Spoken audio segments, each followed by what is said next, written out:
So today we're talking about exploration. So we're talking about the Portuguese and Spanish phase. We will talk quite a bit about Latin America Day today, although that's not all we're going to talk about today. We're going to talk about other parts of the world as well. So we're going to start with some motives, and then we'll get into what they actually did. All right. So the motives. So the big three motives are God, glory, and gold. They're called the three G's. So what that means is God represents in this three G's represents the religious motive. So they want to spread Christianity.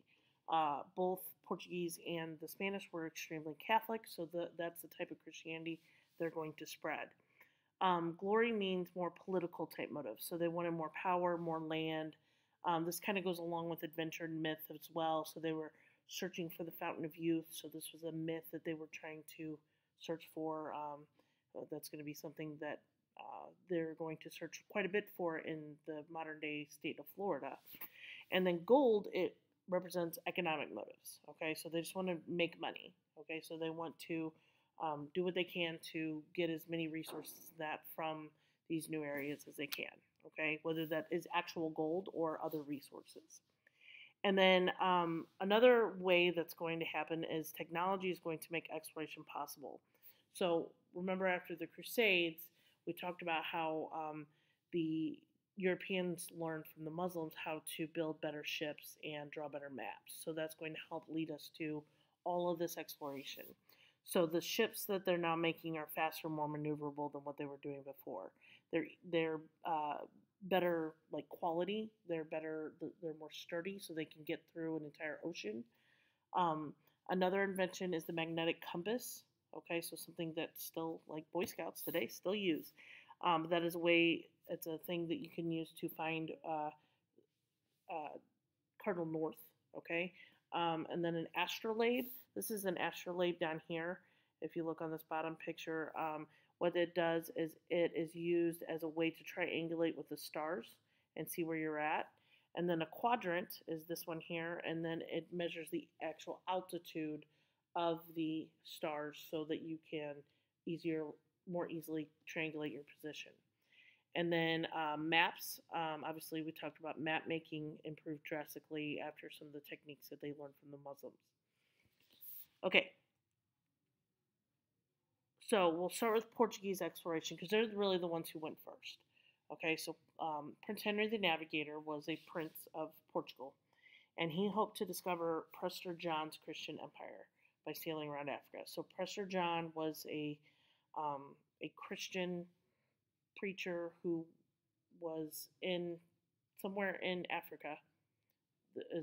This is a myth, but he had a Christian empire. Okay, Christianity somehow got into Africa without the Europeans going down and spreading it in there. So while he's looking for that, he's going to conduct research along the way. But then other early explorations and discoveries, so as they moved down the coast of Africa, they brought back gold and slaves. Okay, so they were able to make a lot of money from just those few trips, and so it became very beneficial, I guess, to try to navigate and get all these different resources in that. Bartholomew Diaz is going to round the Cape of Good Hope, so that's right down here on the southern tip of Africa. So he's going to round it and open up a way for water voyages to Asia. Because remember, there's no canal here yet. Okay, the Suez Canal isn't going to be built for another couple hundred years. So they have to go all the way around Africa to get to Asia. And then Vasco da Gama is going to be the first European to actually reach India. Okay, so India on this map is located right here. Okay, so they are going to set up trading posts along the way, all throughout Africa, along the coastline, in Madagascar as well, and then there's some islands out there in the Indian Ocean as well as in India. But on his first trip, Vasco da Gama made 60 times his initial investment. So imagine just like any kind of investment, like if I invest in, let's say, like Amazon, and I did it early on, and I made 60 times my initial investment, that's pretty darn good. Okay, that's a good return on investment. And then in 1500, they're going to discover Brazil. So Pedro Alvarez Cabral was looking to go around Africa again, but he got blown off course, and he ended up over here. in Brazil. So he discovered Brazil in 1500. Okay, all right.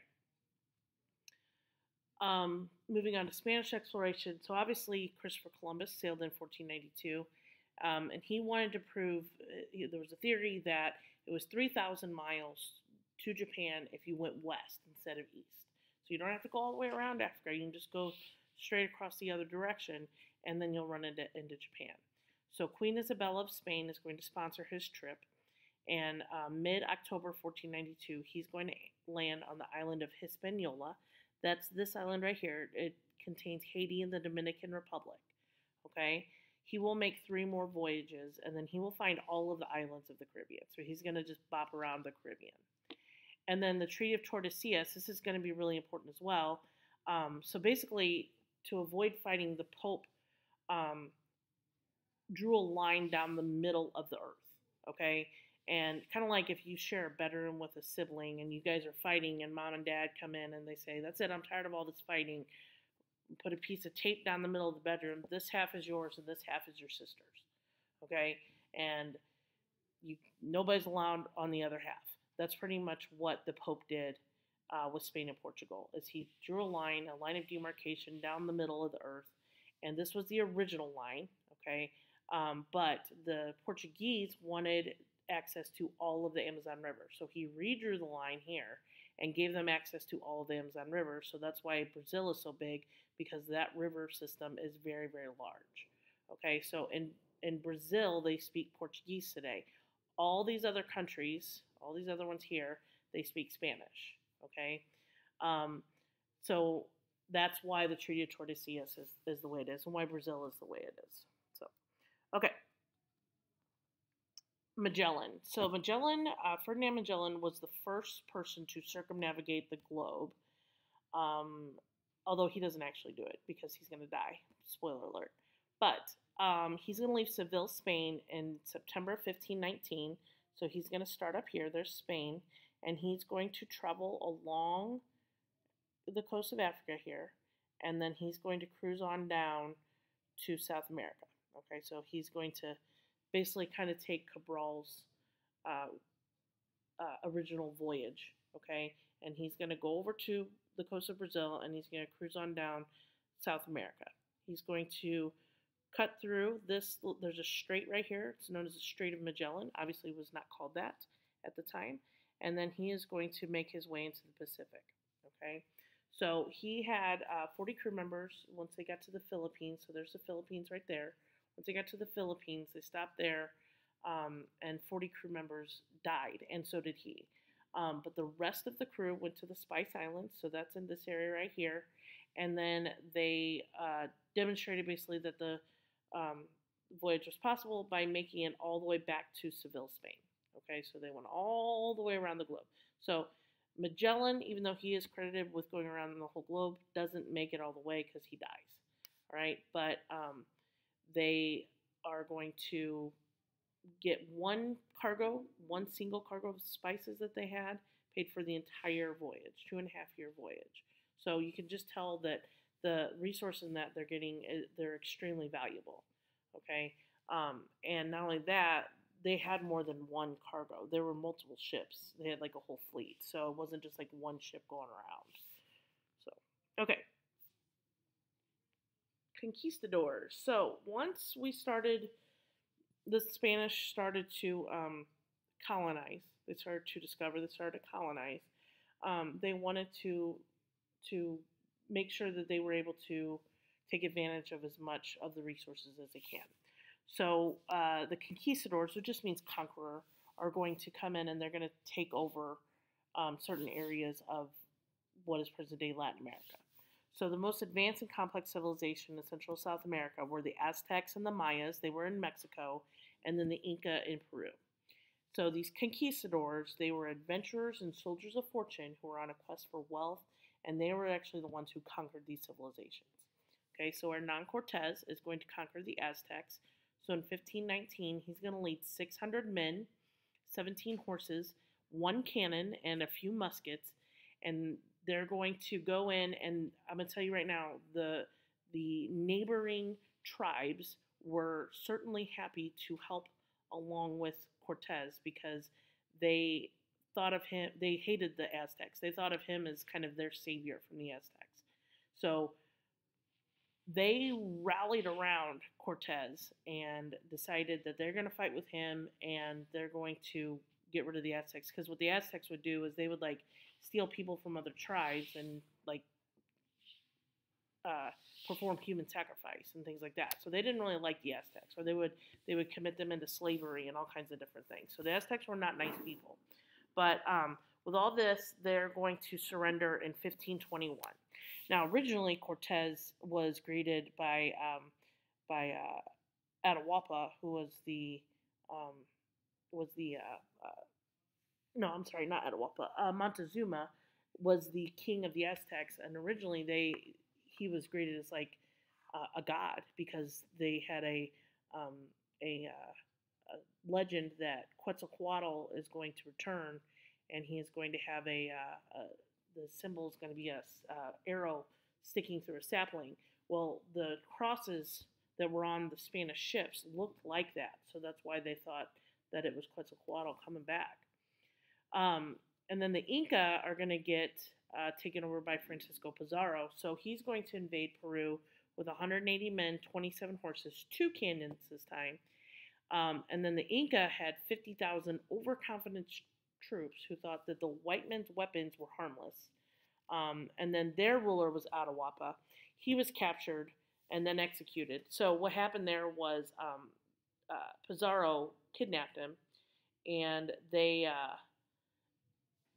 ransomed him off, and then they said you need to fill like this 20 by whatever 20 room with all the gold and silver that you have, and so they just like filled the room, and then they did that, and then they still cut off his head. Okay, so they still executed the Incan ruler, and then there was a big civil war between the Inca because there was no like clear successor to him, and then the Spanish were just able to just take over really quickly, so the empire just kind of fell apart. So they're able to take that over relatively easily. Okay. All right. So the Spanish American Empire, the impact of colonization. So mercantilism, this is a very important word. So this is the idea that the colonies just exist for the benefit of the mother country. Okay. So this is something the Spanish and the Portuguese truly believed. Okay. So the colonies were to provide raw materials, food, gold, and silver, and they were transported only on Spanish ships. So the Spanish in particular were very particular about who was transporting the goods. And then what they would do is they would send resources over to Spain. Spain would turn it into something. They would manufacture it into some type of good, and then they would sell it back to the natives. So not only are they getting the resources, they're also going to get money from the natives for their own resources, basically. Okay. So this graphic on the bottom here, this is what is called the Columbian Exchange. So this is basically the exchange of goods between Europe and the Americas. Okay, so it's not just resources, it's also like diseases. Okay, so like European diseases were foreign to the people who lived in Latin America. And so a lot of like smallpox, for example, or an influenza, those diseases like wiped out a lot of people. And then eventually there's going to be slaves will get transported from Africa into the Americas as well. Okay. Okay, so social and economic impact of colonization. So changes in society. Obviously, the Indians were placed under new forms of government that they were unfamiliar with. So the Spanish and the Portuguese both basically took over, and then what they would do is they would appoint a governor. Well, the king of Spain and Portugal would appoint a governor, and then they would rule on behalf of the crown, basically. They're also required to speak a new language, so that's either Spanish or Portuguese. They were converted, usually by coercion, to a new religion. That would be Christianity, Catholicism in particular. Their culture was practically destroyed. They were exploited and brutalized by a new labor system. And then the South American slaughter was basically the death of millions of natives. So murder and carnage of conquest, and then also subjugation, but then also working conditions were really poor. They would work long hours in the hot sun or below ground in really dangerous mines because they would have to go into the mines to get like the gold and the silver and those kinds of things.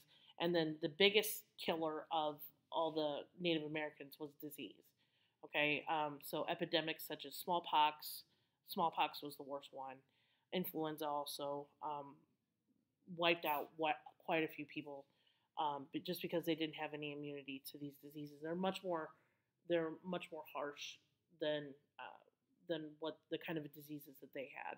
And it's kind of a myth too that people think that there were these people never experienced disease before the Europeans got there. Well, that's not true. They had diseases, they just didn't have the same ones. Okay, so they just were experiencing new diseases, and they just had no immunity, so it just took them out. Okay, so African slavery. So in the 16th century, Africans many Africans were captured and shipped to replace the native populations who were dying off in the mines and on the plantations. So because there were so many people, well, so many of the natives were dying off, what they would do was they had to replace that labor.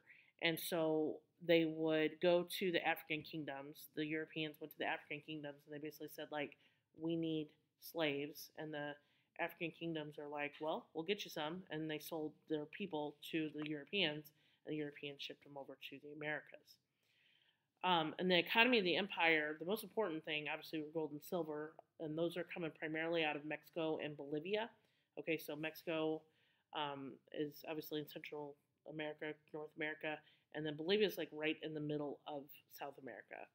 And then other important exports are going to be sugar, tobacco, coffee, cotton. Okay, because the Industrial Revolution isn't starting yet, but it's getting ready to in Britain. Um, then the Pacific trade that was centered in Manila, which is in the Philippines. That was basically a link between Spanish America and the Orient. So the Spanish took over the Philippines. They're going to become very Catholic too. Their main product out of the Pacific trade is silk. Okay, so that was made in China and then shipped to Europe. Okay. All right, and that's all I got for you guys today. I hope you guys have a good rest of the day. Don't forget to do your processor and enjoy the rest of your day.